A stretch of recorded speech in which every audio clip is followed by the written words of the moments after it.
Hey there everyone, my name is Pratika and I am your economics educator at ExamWord.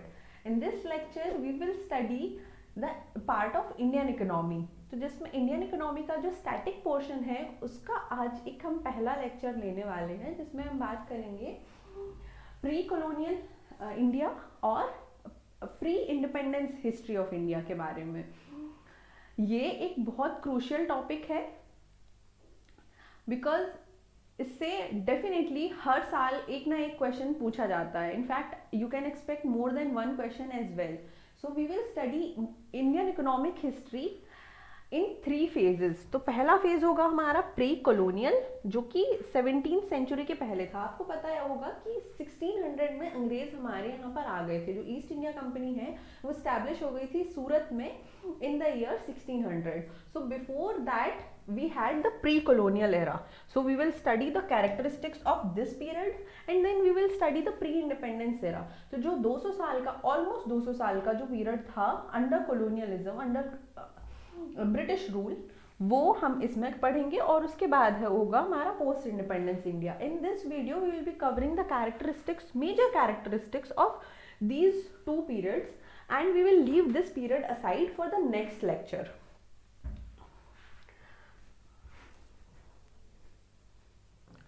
So as I told you that this is the period before 17th century and after that, लेकिन there is a confusion. We cannot mark a strict line between the time period कि इससे पहले British rule था इससे बाद में, because जिस year East India company establish हुई ब्रिटिश रूल उस साल से नहीं स्टार्ट हो गया था. उन्होंने इकोनॉमिक और एडमिनिस्ट्रेटिव कंट्रोल काफ़ी बाद में लिया है.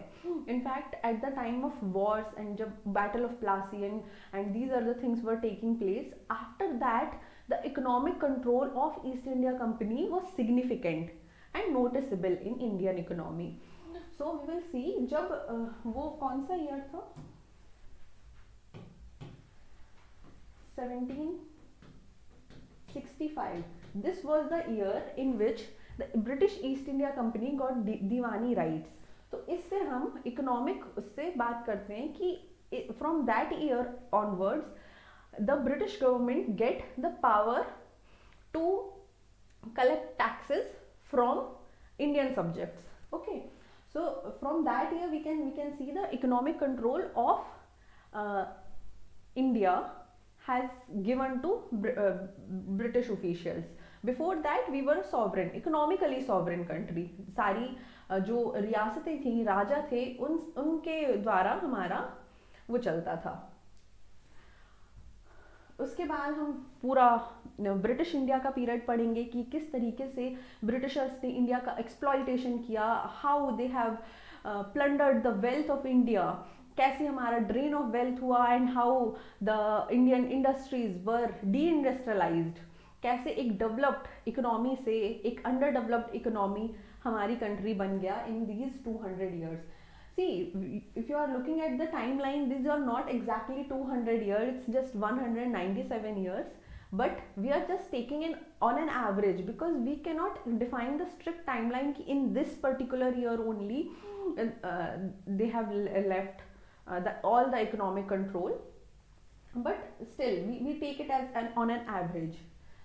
And after 1947 we Indians took a command of our economic system, our administrative system once again.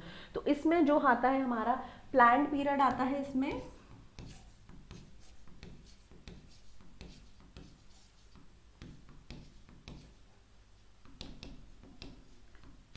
And post plan period, मतलब हमारी कंट्री में 2017 के बाद से प्लानिंग वो कर दी गई है.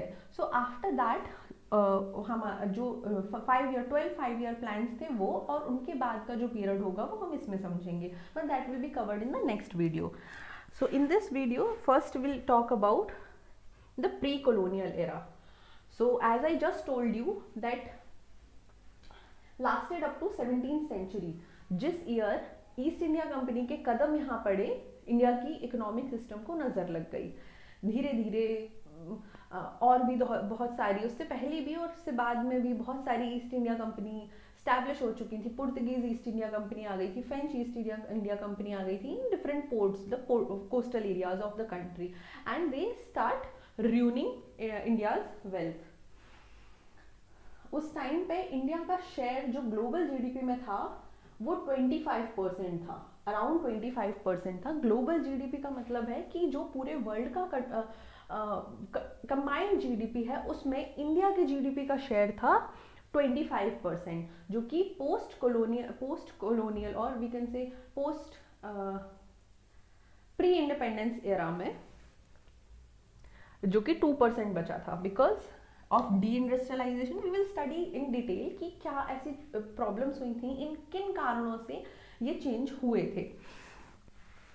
अब हम बात करते हैं और भी कैरेक्टरिस्टिक्स की। उस टाइम पे फॉरेन ट्रेड इंडिया का कैसा था। We are talking about the pre colonial era, जहां पर इंडिया एक इंडिपेंडेंट कंट्री थी।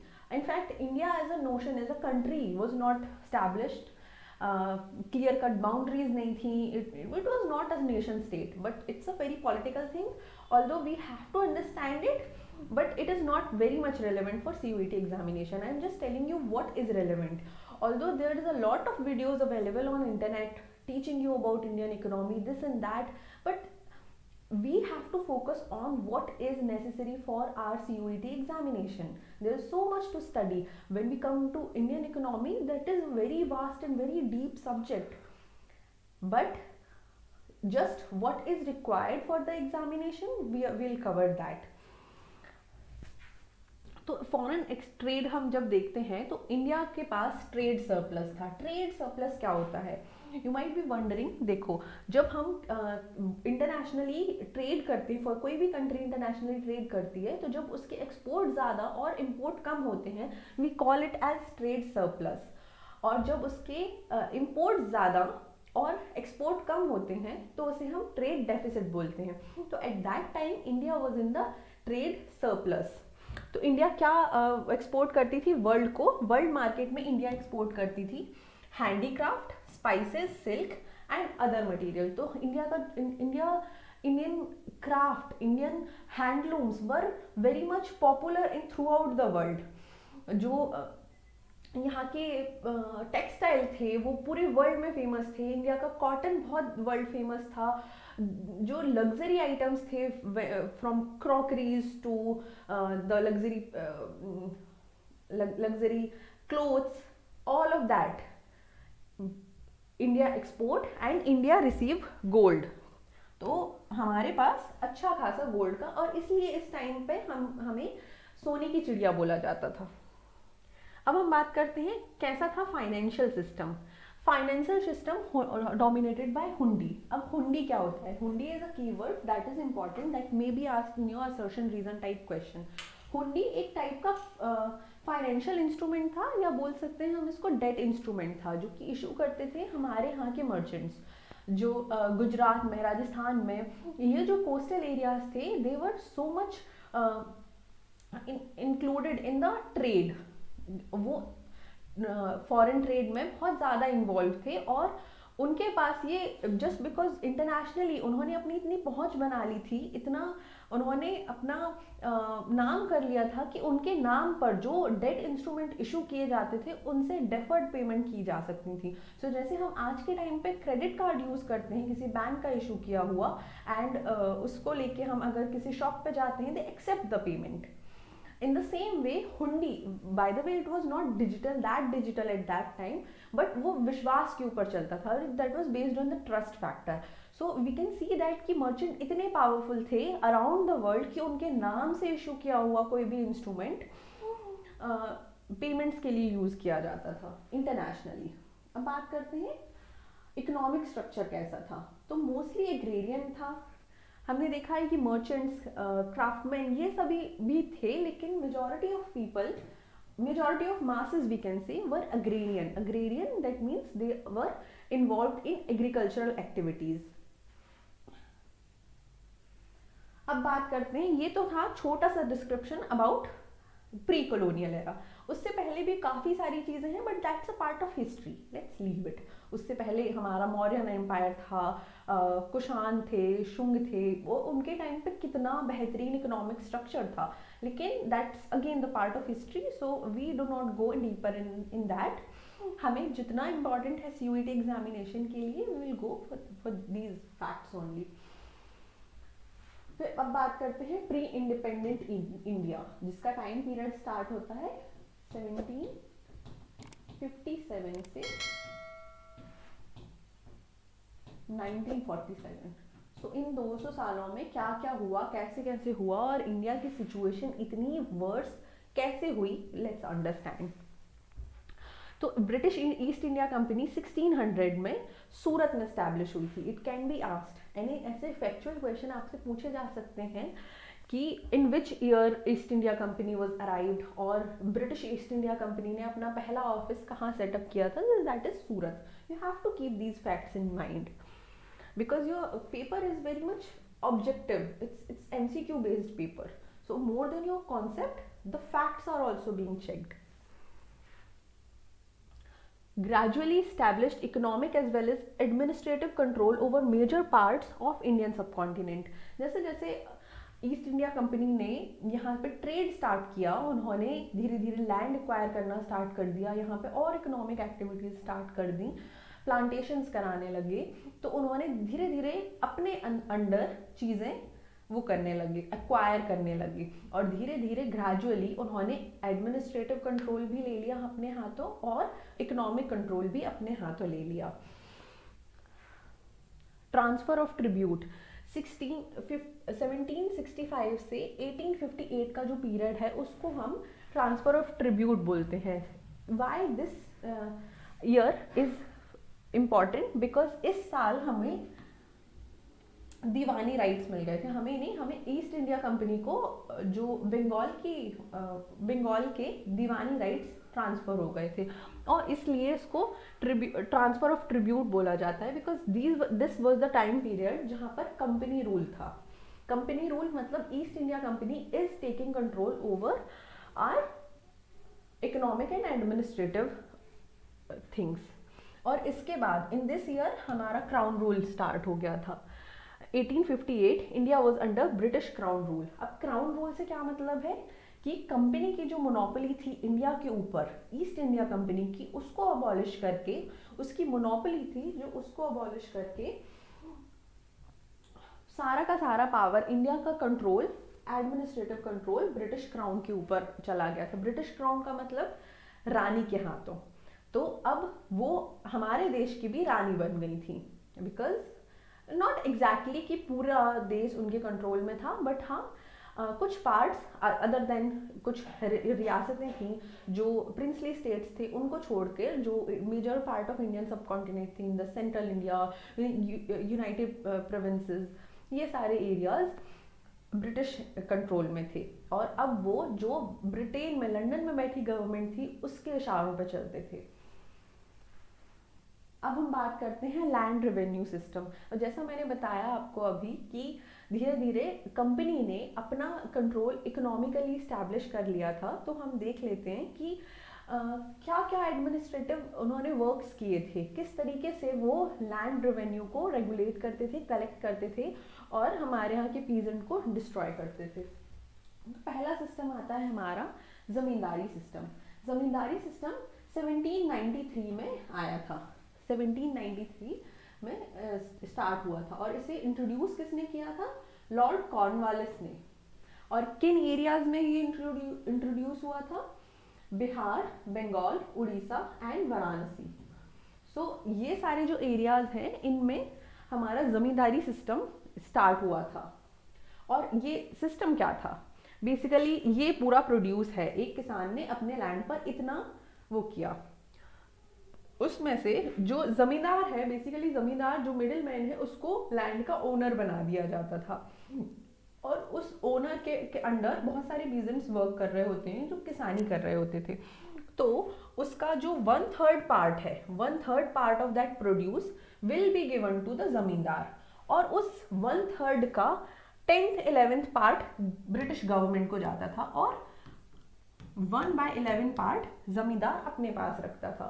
तो ये जमींदारी सिस्टम था। जमींदारी सिस्टम के ऊपर सीधे एमसीक्यूज पूछे जा सकते हैं। वो सिंपली ये पूछ सकते हैं कि was जमींदार were the owner of land in zamindari system under British India? So yes, it is true that they were the owner, उनको ओनर बना दिया जाता था। लेकिन इसमें एक रूल था कि अगर जमींदार failed to pay the rent on the fixed particular date every time to the British officials, they will cease to have control over their land. This is the characteristic। और इसे परमानेंट सेटलमेंट सिस्टम भी बोला जाता है। तो ये भी question पूछा जा सकता है, who introduced permanent settlement system and when? So Lord Cornwallis has introduced permanent settlement system in the year 1793। अब हम बात करते हैं व्हाट वाज रैयतवारी सिस्टम। अब इसमें जो वर्ड है रैयत, इसका मतलब होता है किसान, और इसलिए जस्ट बिकॉज ये लैंड रेवेन्यू से रिलेटेड है इसलिए इसको रैयतवारी सिस्टम बोला गया। और इसको इंट्रोड्यूस किया गया था 1820 में, इन द ईयर 1820। किसने इंट्रोड्यूस किया था? अलेक्जेंडर रीड और थॉमस मुनरो ने। मुनरो का नाम आप बहुत सुनेंगे when you read history, this great significance of Thomas Munro. So always keep in mind कि ryotwari system was initiated by Thomas Munro and Alexander Reed। और ये किन किन एरियाज में इम्प्लीमेंट किया गया था? Bombay, Madras, Assam and Myanmar. In areas में इस रैयतवारी सिस्टम को इम्प्लीमेंट किया गया था, और ये एक लैंड रेवेन्यू कलेक्टिंग सिस्टम था। इसमें क्या इसके कैरेक्टरिस्टिक क्या है कि जैसे हमने जमींदारी सिस्टम में देखा था कि एक मिडिल मैन होता है, लेकिन इसमें कोई मिडिल मैन नहीं होता। इसमें जो रैयत है यानी कि फार्मर्स हैं वो डायरेक्टली रेंट पे करते थे ब्रिटिशर्स को, बट अगेन उन्हें एक फिक्स्ड पर्टिकुलर टाइम पर पर्टिकुलर डे को अपना जो रेंट है वो पे करना होता था। अब बात करते हैं what was Mahalwari system. Mahalwari system was also one of the land revenue system जो स्टार्ट हुआ था 1833 में, और इसको स्टार्ट किया था, इसको इंट्रोड्यूस किया था फ्रांसिस हेस्टिंग ने और मार्टिन बर्ड ने। तो ये नाम आपको याद रखना है कि Mahalwari system was introduced by home. इसमें क्या होता है, इनको किन किन एरियाज में इंट्रोड्यूस किया गया था? आगरा, अवध, और लेटर ऑन कुछ समय बाद इसको सेंट्रल इंडिया और पंजाब के एरिया में भी इंट्रोड्यूस कर दिया गया था। बेसिकली इसकी कैरेक्टरिस्टिक्स क्या है? महलवारी सिस्टम में कोई एक विलेज होता था, उसको महल बोल दिया जाता था, उसको महल कंसिडर कर दिया जाता था, और उस महल का एक लंबरदार होता था। लंबरदार का मतलब क्या है? वो एक पर्सन जो मिडिलमैन की तरह एक्ट करेगा, जो बाकी लोगों से, उस विलेज के सारे सब्जेक्ट से रेवेन्यू कलेक्ट करेगा और ब्रिटिश ऑफिशियल्स को देगा। तो यहाँ पे एक विलेज को महल बना दिया गया है, और महल का एक लंबरदार होता है जो कि रिप्रेजेंटेटिव होता है ब्रिटिश गवर्नमेंट का, और जो टैक्सेस कलेक्ट करता है। अब हम बात करते हैं क्या होता है ये इजरेदारी सिस्टम। इजरेदारी सिस्टम 1773 में आया था, मतलब ये सबसे पुराना, सबसे पहला लैंड रेवेन्यू सिस्टम है, जो कि जमींदारी सिस्टम के पहले बंगाल में स्टैब्लिश था। बंगाल में ऐसा वो होता था। ये भी जमींदारी सिस्टम की तरह होता है, लेकिन इसमें बस एक डिफरेंस होता है कि जो हाईएस्ट बिडर होता है, मतलब यहाँ पे बहुत सारे लोग हैं, these are the subjects of any village, और there is one zamindar and he will pay rent to the Britishers.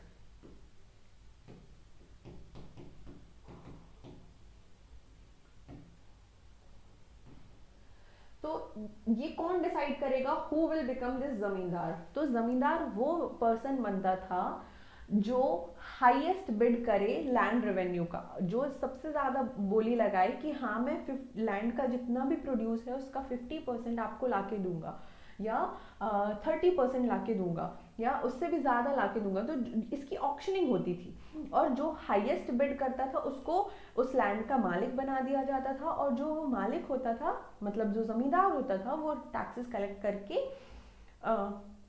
British officials को देता था।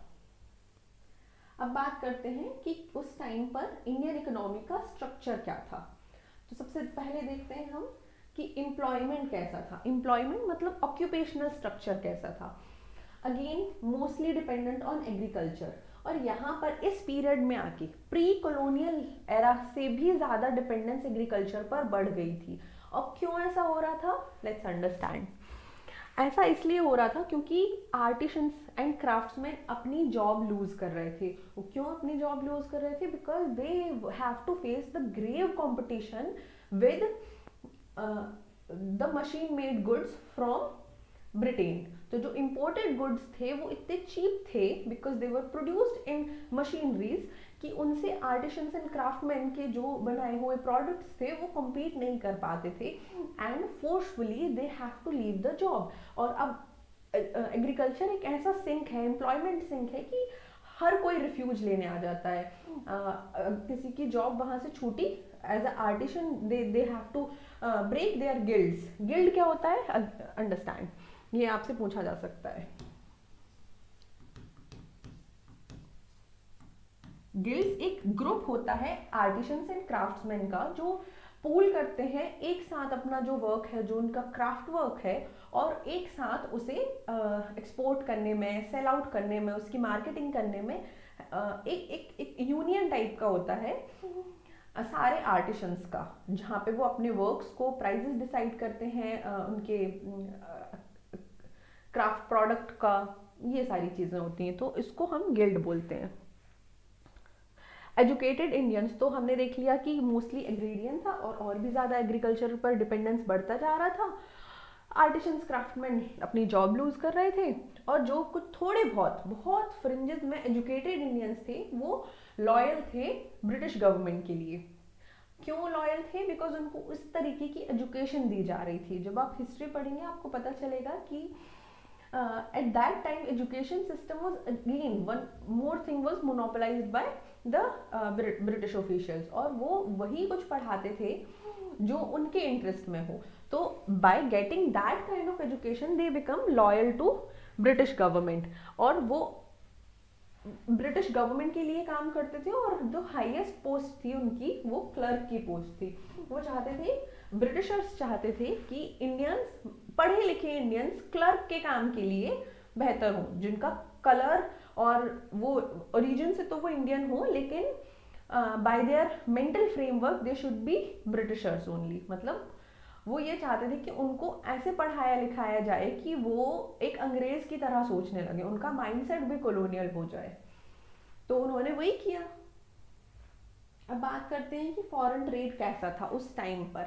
हमने पहले पढ़ा था कि प्री कॉलोनियल एरा में फॉरेन ट्रेड क्या था, इंडिया के पास ट्रेड सरप्लस था। लेकिन प्री इंडिपेंडेंस एरा में क्या फॉरेन ट्रेड की स्थिति थी। तो इंडिया एक्सपोर्ट करता था रॉ मटेरियल, बिकॉज हम देख चुके हैं कि इंडिया को ऐसे बना एक बड़े मार्केट की तरह देखा जा रहा था ब्रिटिशर्स के द्वारा। एट दैट टाइम ब्रिटेन में इंडस्ट्रियल रिवोल्यूशन चल रहा था और बहुत ज़्यादा मास लेवल पर प्रोडक्शन हो रहा था। And since in their country the market was very small, because of course छोटी छोटी कंट्रीज हैं तो उन्हें एक बड़ा मार्केट चाहिए था, और तो इसलिए उन्होंने एशिया और अफ्रीका की कंट्रीज को टारगेट किया। इन कंट्रीज में उन्हें एक बड़ा मार्केट दिखाई दे रहा था, and that's why they keep raw material from here, they manufacture it, they add value by machines and they bring it back, और फिर वापस से अपने प्रोडक्ट को डंप कर देते थे हमारी कंट्री में। तो India was the importer of manufactured goods, furnished goods, and India was exporter of raw material. तो यहाँ पे अगेन इंडिया के पास फिर भी ट्रेड सरप्लस था, लेकिन वो रॉ मटेरियल में था, मतलब प्राइमरी प्रोडक्ट्स में इंडिया के पास ट्रेड सरप्लस था। लेकिन जगदीश भागवती, जब आप मास्टर्स में आओगे आप पढ़ोगे, जगदीश भागवती एक बहुत रिनाउंड इकोनॉमिस्ट है, उन्होंने कहा था कि even though India is at the trade surplus, India is doing well, लेकिन export of primary products is actually ruining the economic structure of the country, just because हमारे यहाँ मैन्युफैक्चरिंग एक्टिविटी नहीं हो रही है, हमारे लोगों को एम्प्लॉयमेंट नहीं मिल रहा है, it is they are taking all of that away, they are manufacturing it and bringing it back and selling it to the higher prices to us. Discouraged Indian export by protectionist policies such as tariff and quotas. तो इन्होंने एक चाल चली थी Britishers ने कि वो जो इंडिया से एक्सपोर्ट होता था, जो सारी चीज़ें इंडिया से एक्सपोर्ट होती थी उन पर high tariff, high Kota's, high duties लगाते थे, जिनसे जो यहाँ की जाने वाली चीज़ है वो और भी ज़्यादा महंगी हो जाए। And as we have studied in the law of demand, जैसे जैसे प्राइस बढ़ती है डिमांड कम होती जाती है, तो इसलिए जो इंडिया के बनाए हुए प्रोडक्ट थे, इंडिया के एक्सपोर्ट किए हुए प्रोडक्ट्स थे उन कंट्रीज में, फॉर एग्जांपल ब्रिटेन में, स्विट्जरलैंड में, इन दीज यूरोपियन कंट्रीज, यहाँ पर बहुत कम हो गई इंडियन प्रोडक्ट्स की डिमांड, और इसलिए हमने देखा है कि आर्टिशंस एंड क्राफ्टमैन अपनी जॉब लूज कर रहे थे, जस्ट बिकॉज उनका जो बनाया हुआ प्रोडक्ट था उनको उसकी प्रॉपर प्राइजेस नहीं मिल पा रही थी, प्रॉपर डिमांड थी ही नहीं मार्केट में उनकी, because it was like created, उनकी डिमांड खत्म की हुई थी।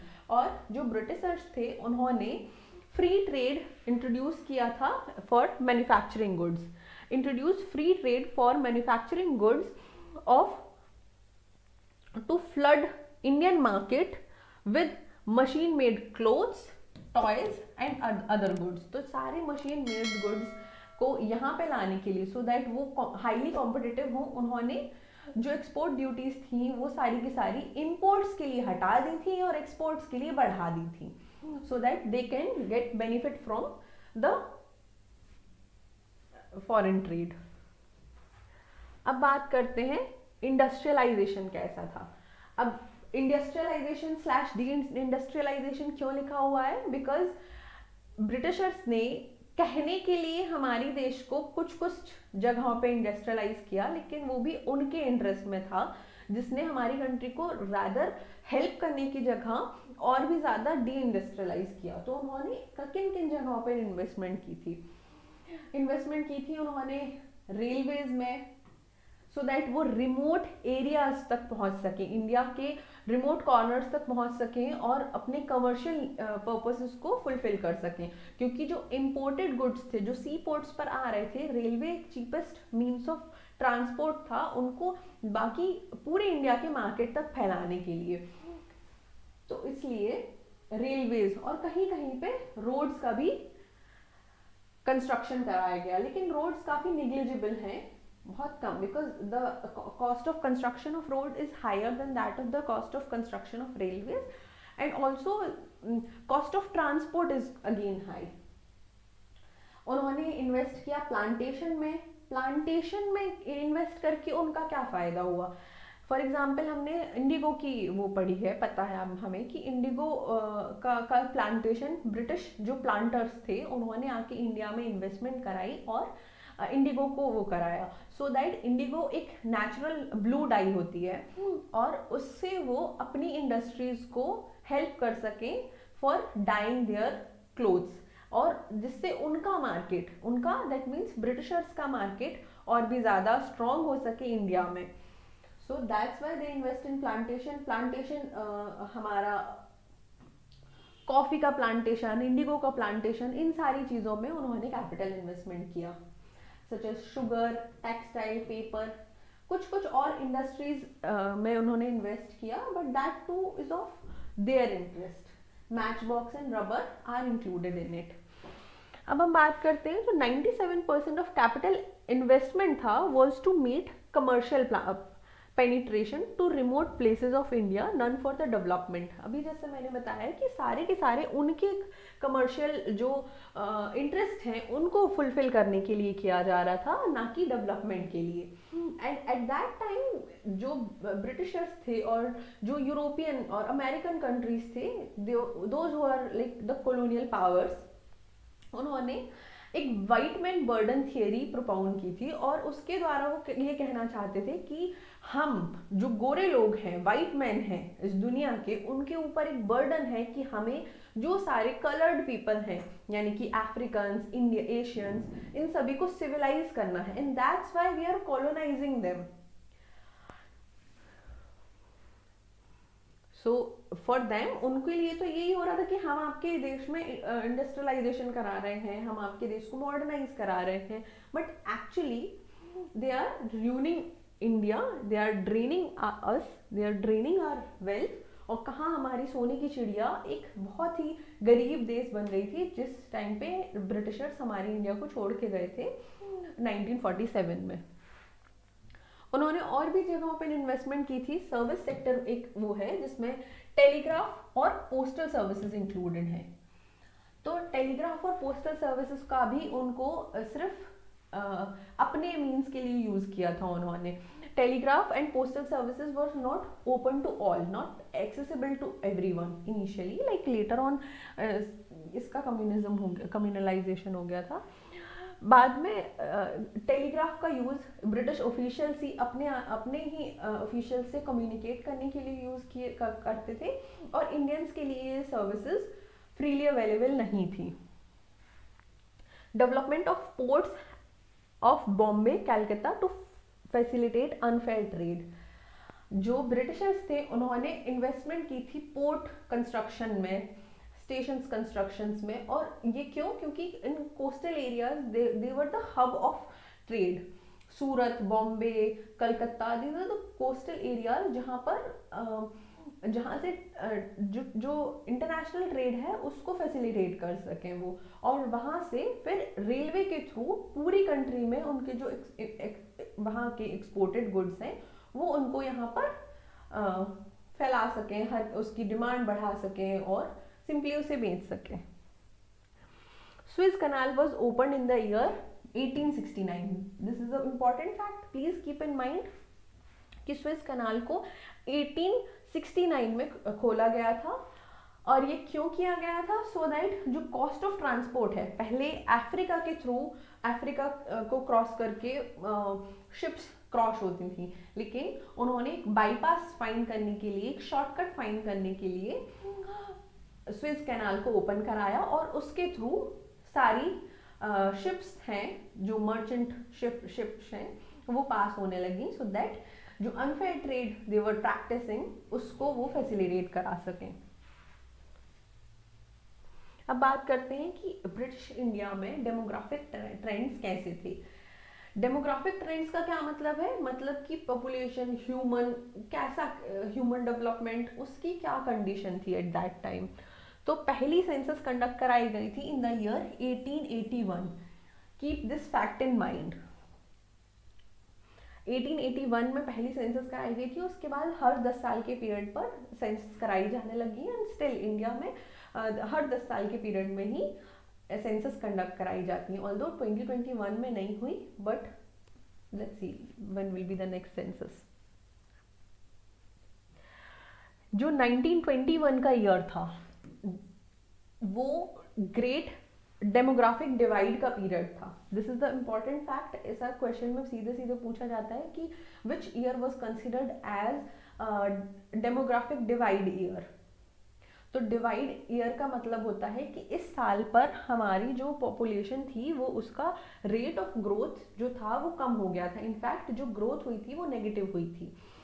और जो हिस्टोरियंस हैं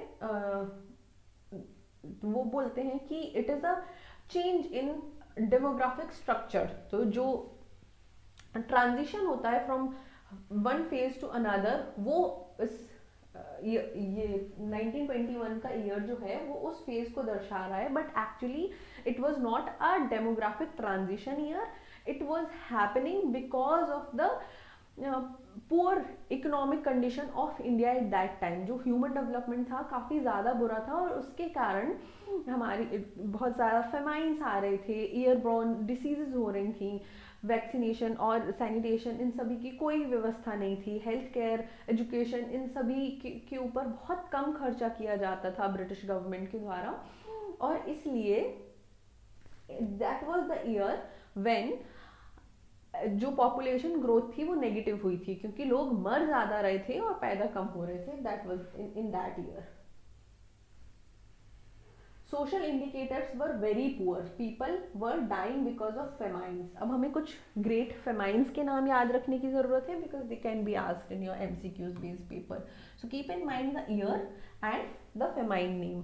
1769 में द ग्रेट बंगाल फेमाइन आई थी.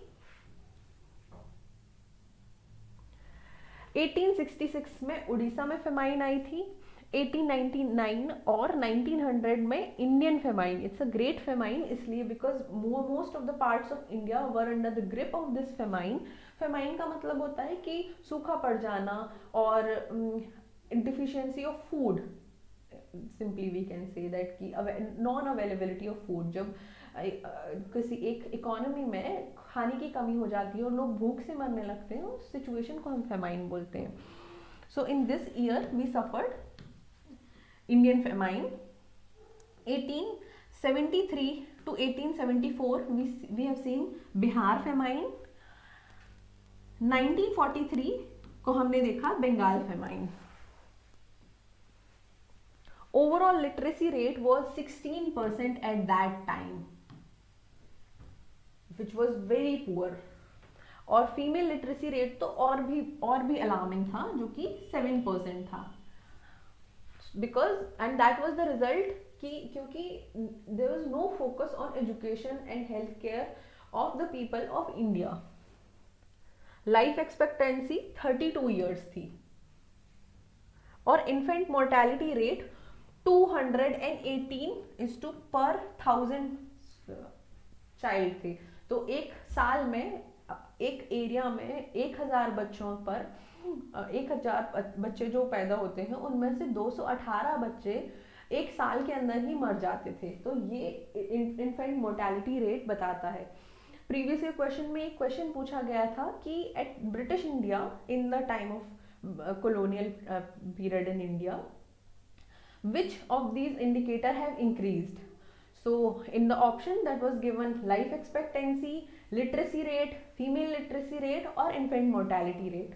तो लाइफ एक्सपेक्टेंसी एक्चुअली घटी थी, फीमेल लिटरेसी रेट भी घटा था और लिटरेसी रेट ओवरऑल भी घटा था. So only thing that has increased was infant mortality rate. तो सारे नेगेटिव इंडिकेटर्स बढ़े थे और जो पॉजिटिव इंडिकेटर्स थे वो कम हुए थे.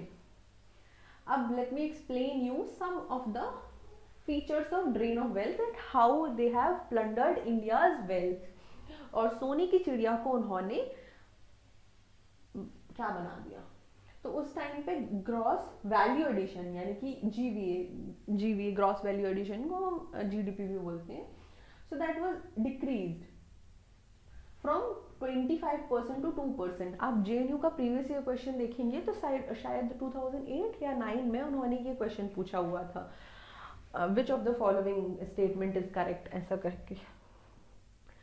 British official were involve in the corrupt trade practices. तो लॉर्ड क्लाइव और जो और भी बहुत सारे ऑफिशियल्स थे जो प्राइवेट ट्रेड कर रहे थे, उसके थ्रू इंडिया से स्पाइसेस को और भी दूसरे गुड्स को एक्सपोर्ट करते थे privately other than the company, and they looted India in that sense as well. India has trade surplus in primary goods which was killing India's domestic economy. जैसा मैंने अभी बताया था कि प्राइमरी गुड्स का एक्सपोर्ट और मैन्युफैक्चर्ड गुड्स का import actually एक इकोनॉमी के लिए काफ़ी बुरा होता है, because it is breaking the foundation of the economy. Dadabhai, अब ये भी एक इम्पॉर्टेंट टॉपिक है कि कौन कौन से वो जो इंडियन इकोनॉमिस्ट थे या इकोनॉमिक हिस्टोरियन थे जिन्होंने इंडिया की नेशनल इनकम को कैलकुलेट करने का वो किया, अटेम्प्ट किया. So Dadabhai Naoroji, William Digby, R C Desai and V K V R. Rao. ये 4 नाम हैं. There are many more but famous ये 4 नाम हैं जिन्होंने इंडिया की national income at the time of colonial period इसको कैलकुलेट करने का अटेम्प्ट किया. तो सबसे पहले इन्होंने ट्राई किया था और उन्होंने अपनी बुक पब्लिश की थी the poverty and un British rule of India. तो इस बुक में उन्होंने कुछ नेशनल इनकम एस्टिमेट्स दिए थे depending upon the data prevailed at that time, which was very alarming, and he criticized British government severely. और इनसे ही इंस्पायर होके नेशनल मूवमेंट स्टार्ट हुए थे। So he has a great place in our history, और इसलिए Dadabhai Naoroji को the great old man of India भी बोला जाता है। और एक क्वेश्चन ये भी आता है कि इन लोगों में से किसका जो नेशनल इनकम का एस्टिमेट था वो मोस्ट एक्यूरेट माना जाता है। तो most accurate, most significant VKRV Rao का जो एस्टिमेट था वो मोस्ट सिग्निफिकेंट, मोस्ट साइंटिफिक माना जाता है, more close to the true value माना जाता है। तो हम कुछ इंपॉर्टेंट बुक्स की बात कर लेते हैं, because books and author are the favourite part of NTA। हर एग्जाम में, be it CUET, be it NTA, NET और एनी अदर एग्जामिनेशन, वो बुक्स एंड ऑथर से तो क्वेश्चंस पूछते ही हैं। So keep in mind that Dadabhai Naoroji ने अपनी बुक लिखी थी poverty and un British rule in India. RC Dutt ने अपनी बुक लिखी थी the economic history of India. Shashi Tharoor की बुक थी an era of darkness. Dinabandhu Mitra ने अपनी बुक लिखी थी नील दर्पण, और नील दर्पण में उन्होंने ये बताया था कि कैसे इंडिगो कल्टीवेटर्स को एक्सप्लॉइट किया जा रहा था ब्रिटिश इंडिया में। There are so many stories about British India, कैसी इकोनॉमी थी, कैसी हिस्ट्री थी, but we have to focus on very much factual thing. We have to keep this broader idea in our mind कि हाँ बहुत ज़्यादा plunder of wealth हुआ था, इंडिया की कंडीशन, इकोनॉमिक कंडीशन डिटेरियोरेट हुई थी, लेकिन हमें फैक्चुअल चीज़ों पे ज़्यादा फोकस रखना है, because the exam is kind like that. And other than the factual thing, आपसे कंसेप्चुअल थिंग्स भी पूछी जा सकती हैं in the statement kind of question, so be careful. So अब आपका होमवर्क है कि ये जो सारी बुक्स हैं, इन which year they were published, हमें आपको ये कमेंट में लिखना है। एक और VKRV राव ने अपनी बुक लिखी थी national income in British India. तो इसमें इन्होंने the most accurate estimate of national income at the British time बताया था। तो अब देख लेते हैं एक प्रीवियस ईयर क्वेश्चन। जमींदारी सिस्टम, जो ये वाला जो क्वेश्चन है वो 2022 के CUET एग्जाम में आया था। Zamindari system was introduced by lord Cornwallis. This is the statement 1, and statement 2 is under zamindari system village land were held jointly by communities. So which is the correct option here? This first statement is correct, yes, permanent settlement was introduced by Lord Cornwallis, लेकिन ये जो second statement है ये wrong है, because under zamindari system जो village land है वो communities के द्वारा नहीं होल्ड किया जाता था, वो जमींदार के ओनरशिप में होता था। जमींदार was the owner of the land and all of the peasant work on that land and depending upon the rates, जैसा मैंने एक्सप्लेन किया था अर्लियर। ऑल्दो यूनिफॉर्म रेट्स नहीं थे पूरी कंट्री में, लेकिन एक on an average 1/3 of the produce the zamindar take as a rent और रेवेन्यू। सो इसका जो करेक्ट ऑप्शन होगा, first statement is true but second statement is false. Option C is the correct. So thank you so much for watching this video. Kindly subscribe to this channel and also Examvath CUET PG channel, and make sure that you join the Telegram channel of CUET. Thank you so much.